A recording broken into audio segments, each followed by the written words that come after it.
আসসালামু আলাইকুম এভরিওয়ান। আজকের ব্লগটা সাজিয়েছি সোমবারের মেলা নিয়ে। বেসিক্যালি এই মেলাটা হয় সিদ্ধিরগঞ্জ বউবাজার ব্রিজের পাশেই। বিশাল জায়গা জুড়ে মেলাটা হয়। ভিডিও শুরু থেকেই দেখলে আপনারা বুঝতে পারবেন। হরেক রকম জিনিসের পসরা নিয়ে বসে এই মেলায়। তো মেলায় কি থাকছে সেটাই আজকে ব্লগে তুলে ধরার চেষ্টা করব। আমার টুকটাক কেনাকাটা দরকার ছিল, তো বাবুর আব্বু বললো এই মেলায় নাকি কম বেশি অনেক কিছুই পাওয়া যায়। চলে গেলাম দেখার জন্য। প্রথমে গিয়ে আমার এই জায়গাটা নজর কাড়লো। খুব সুন্দর সুন্দর ওড়নার কালেকশন ছিল, তাদের কাছে ভালো থ্রি পিসের কালেকশনও ছিল। প্রাইস রিজনেবল বলা যায়, মানে মোটামুটি তারা একটু দাম রাখে, কিন্তু যেই দামটা এক্সট্রা রাখে আপনি যদি ঢাকা গিয়ে বা কোনো মার্কেটে গিয়ে শপিং করতে যান তাহলে গাড়ি ভাড়ায় এর থেকে বেশিই লাগে। তাহলে যাদের বাসার আশেপাশে আছে তারা এখান থেকেই টুকটাক শপিং করে নিলেন। মার্কেটে যাওয়ার প্যারাটা ছুটছা মেলাটা বেঁচে গেল, এটা ভালো না? সোমবারে হয় এই মেলাটা। আমি যখন গিয়েছিলাম তখন রাতে 9:30 বাজে। এটা মূলত সন্ধ্যার পর থেকেই নাকি মেলাটা বসে পড়ে।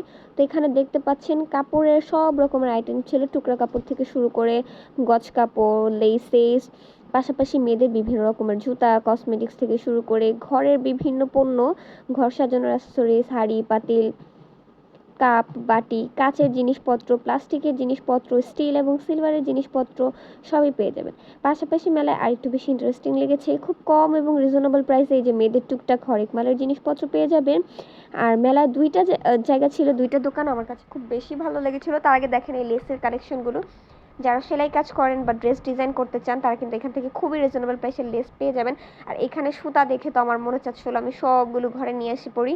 যদি আমি ছেলের জন্য সেলাই কাজ তেমন একটা করতে পারি না, বাট এই জিনিসগুলোর প্রতি আমার লাভ এবং ফ্রাস্ট্রেশন কখনোই যাবে না। সামনে একটা ভ্যান গাড়িতে যা নিবেন 10 টাকা, তারপর আর একটা ভ্যান গাড়ি ছিল, সেখানে ছিল যা নিবেন 5 টাকা। মানে আপনারা বুঝতেই পারছেন যে জিনিসপত্রগুলো নেবেন 5 টাকা। আমি অনেক কিছু টুকটাক কেনাকাটা করেছি, সেগুলো ভিডিও না নিয়ে। আর দেখুন এই যে গজ কাপড়গুলো আমি দেখে রেখে এসেছি। এই গজ কাপড়গুলো যদি নেওয়া হয় তাহলে এগুলো দিয়ে শাড়ির ডিজাইন এত বেশি সুন্দর হবে। আর অনেক বছর পর এই মেলাতেই আমি এই গোলগোলাগুলো দেখেছিলাম। আমার এই গোলগোলা খেতে খুবই ভালো লাগে, পছন্দ লাগে। যদিও ঢাকার যে গোলগোলাটা হয় ওটার সাথে এটার টেস্টটা কোনোভাবেই কম্পারেবল হয় না, মানে ওটা ধার কাছেও যায় না। এটা নর্মাল বলা যায়, বাট ভালোই লেগেছে অনেক বছর পর খেতে পেরে। আপনাদের যাদের বাসা সিদ্ধিরগঞ্জ বউবাজার চৌধুরী বাড়ির আশেপাশে তারা কিন্তু সোমবারের এই মেলাটি থেকে নিজের প্রয়োজনীয় জিনিসপত্র নিয়ে নিতে পারেন। সাধ্যের মধ্যে ঘরের প্রয়োজনীয় সকল জিনিসপত্রই পাবেন, পাশাপাশি আমাদের মেয়েদের প্রয়োজনীয় জিনিসপত্র, সাজগোজের জিনিসপত্র এখানে আছে।